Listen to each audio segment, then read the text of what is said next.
What's up tout le monde, c'est Julien, j'ai l'immense plaisir aujourd'hui de vous retrouver pour une nouvelle vidéo assez spéciale. Première édition, top 3 de mes Airbnb, les plus rentables éditions, mais en Thaïlande.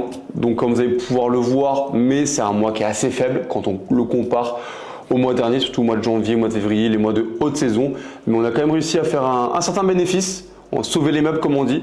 Donc je vais vous présenter tout ça. L'objectif c'est de vous montrer un petit peu mon parcours en sous-location, en subleasing et en property management ici en Thaïlande, mois par mois, semaine après semaine, par rapport aux nouvelles signatures, par rapport à mes nouveaux contrats, par rapport aux bénéfices que je fais chaque mois en totale transparence pour vous montrer que c'est possible, pour vous montrer que depuis quasiment un an maintenant j'en vis et que actuellement du coup j'ai 17 unités, 17 biens gérés du coup dans mon portefeuille de subleasing. Donc c'est parti, on va directement se retrouver sur mon écran pour vous montrer un petit peu les chiffres, le débriefing et tous les différents détails. Donc c'est parti, je vous ai préparé du coup directement un petit Google Doc avec tous les différents chiffres, mon top 3 par rapport aux 3 logements qui m'ont rapporté le plus de bénéfices sur ce mois de basse saison ici en Thaïlande.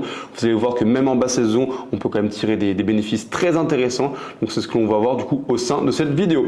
Donc on passe du coup directement sur mon channel manager Smobu. Donc c'est là du coup sur ce logiciel où je réunis tous mes logements, toutes mes réservations, tous mes messages afin d'avoir on va dire un 10 en 1 si vous voulez entre guillemets et de surtout gagner un maximum de temps. Donc là ce n'est pas les bonnes données, on va directement mettre sur le mois de mai.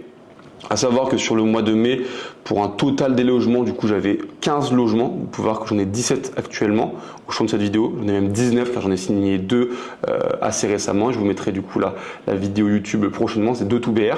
Donc je vous montrerai. Donc sur le mois de mai, du coup sur 15 logements, on a fait 670 000 de CA. Donc c'est pas ce qui nous intéresse. Donc on va vraiment se concentrer uniquement sur les logements dédiés. Donc du coup le premier logement c'est A103. Hop, du coup on coche A103. On peut voir qu'on a fait 50 000 de CA. Donc 50 000 de CA, ça fait 1 348 €.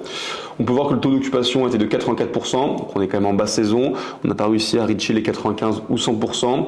On a eu 10 réservations, donc 26 nuits, 2 annulations. Et on peut voir que les revenus, donc le revenu vient majoritairement de Booking avec 62%, Agoda 10% et Direct Booking, du site web 14-27%.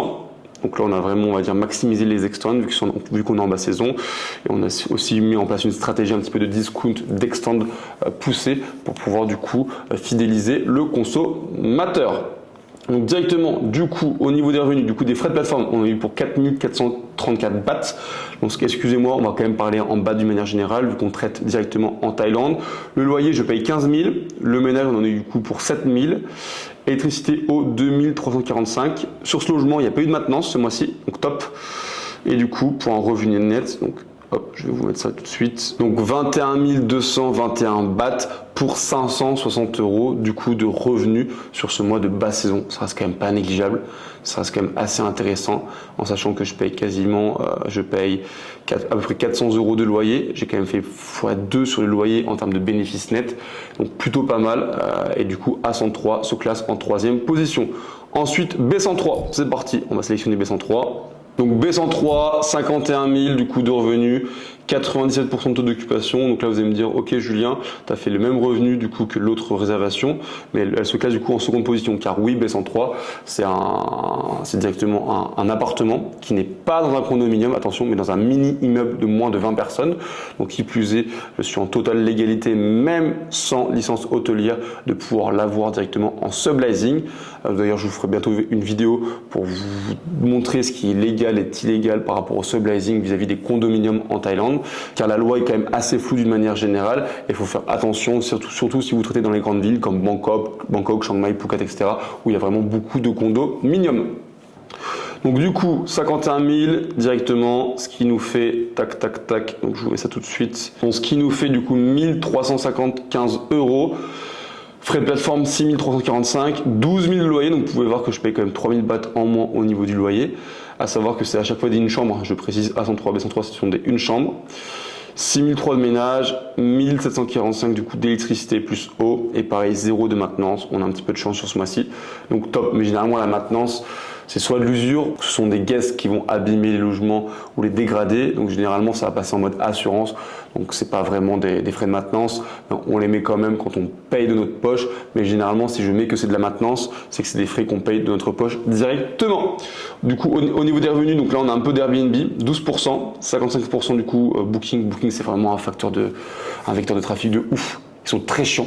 Ils protègent vraiment leurs clients, mais par contre nous les autres, les partenaires, ils en ont rien à faire concrètement, mais ça reste quand même la première plateforme de là où on récupère du coup tous nos bookings. Donc il faut s'adapter malheureusement aux règles du jeu, même s'ils sont parfois, on va dire, un petit peu non tolérants et même un petit peu pas forcément équitable par rapport à différents points. Et du coup sur B103, on a un revenu net du coup de 650 €, donc 90 € du coup en plus par rapport à 103, ce qui nous amène directement à déjà plus de 1000 € de bénéfices de marge nette avant impôt. Attention, je le précise, même si les impôts sont pas très faibles ici en Thaïlande par rapport au subleasing, par rapport à l'immobilier, on peut faire passer beaucoup de charges par rapport à différents points au niveau de la Coolting.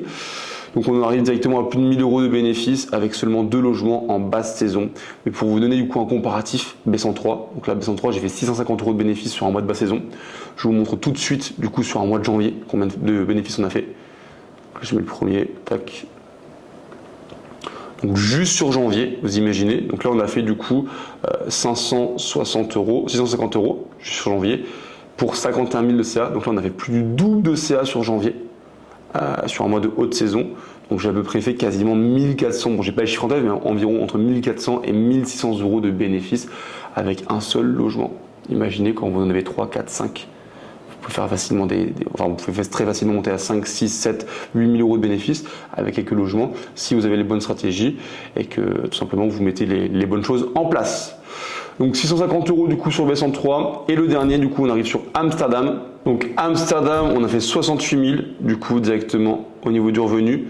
Donc Amsterdam est une 2 chambres. Donc c'est pas une chambre, c'est une 2 chambres et vous allez voir que je paye pas énormément en loyer. On a vraiment réussi bien à négocier avec la landlord. D'ailleurs c'est une landlord à qui j'ai pris 2 2 bedrooms. Donc on a fait quand même un très bon deal. Elle avait deux chambres disponibles. Je lui ai dit écoutez, voilà, moi ça m'intéresse de prendre pas qu'une seule mais les deux, vous pouvez me faire un prix. Donc on a négocié avec elle par différents leviers, on a réussi à en tirer un très bon prix du coup de manière mensuelle.